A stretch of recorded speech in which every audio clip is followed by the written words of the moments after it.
अस्सलाम वालेकुम रहमतुल्लाह जी। मौजूद नाज़रीन, खाना काबा सामने हरम पाक बैतुल्लाह और बैतुल्लाह हुसैन एक पाकिस्तानी बुजुर्ग अपने एजेंट में हालत हराम के अंदर बाबा ही गुस्से गाला गुला कढ़ रहे हैं तो बुजुर्ग बड़े जज्बाती हो रहे हैं।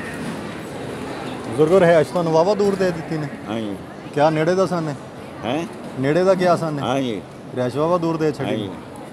ਇੱਥੇ ਮੇਰੇ ਘਰ ਤੁਸੀਂ ਤਾਂ ਹੀ ਗੁੱਸੇ 'ਚ ਉਹਨੂੰ ਗਾਲੀਆਂ ਦੇ ਰਹੇ ਹੋ। ਹਾਂ ਚਲੋ ਉਹਨਾਂ ਨੂੰ ਅੱਲਾ ਹਦਾਇਤ ਦੇਵੇ ਤੇ ਇਹਨਾਂ ਨੂੰ ਇਸ ਤਰ੍ਹਾਂ ਨਹੀਂ ਕਰਨਾ ਚਾਹੀਦਾ। ਪੈਸੇ ਪੂਰੇ ਲੈ ਜਦੋਂ ਪੈਸੇ ਪੂਰੇ ਲੈਣ ਫਿਰ ਗੱਲ ਪੂਰੀ ਕਰਨੀ ਚਾਹੀਦੀ ਜੋ ਵਾਅਦਾ ਕੀਤਾ।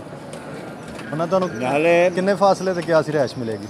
ਉਹਨਾਂ ਨੇ ਕਿਹਾ ਸੀ ਕਿ 300 ਮੀਟਰ ਨਹੀਂ ਹੁੰਦਾ। ਹਾਂਜੀ 300 ਮੀਟਰ ਤੇ 300 ਮੀਟਰ ਤੇ 2 ਕਿਲੋਮੀਟਰ ਤੇ ਦਿੱਤੀ ਸਾਨੂੰ ਉਹ ਕਿਹੜੀ ਪੋਲ ਹੈਗੀ ਹੈ ਉੱਥੇ ਬਿਸਮਿਲ੍ਲਾ ਕੁਬਰੀ ਤੋਂ ਅੱਗੇ ਆ ਕੁਬਰੀ ਤੋਂ ਅੱਗੇ ਦਿੱਤੀ ਅੱਲਾਹ ਤਾਲਾ ਹਦਾਇਤ ਦੇ ਜੀ ਉਹਨਾਂ ਨੂੰ।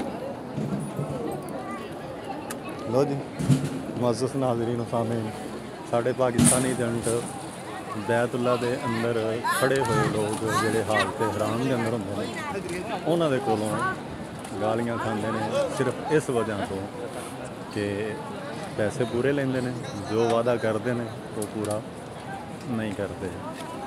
तो अल्लाह ताला इन्हों हदायत नसीब फरमाए।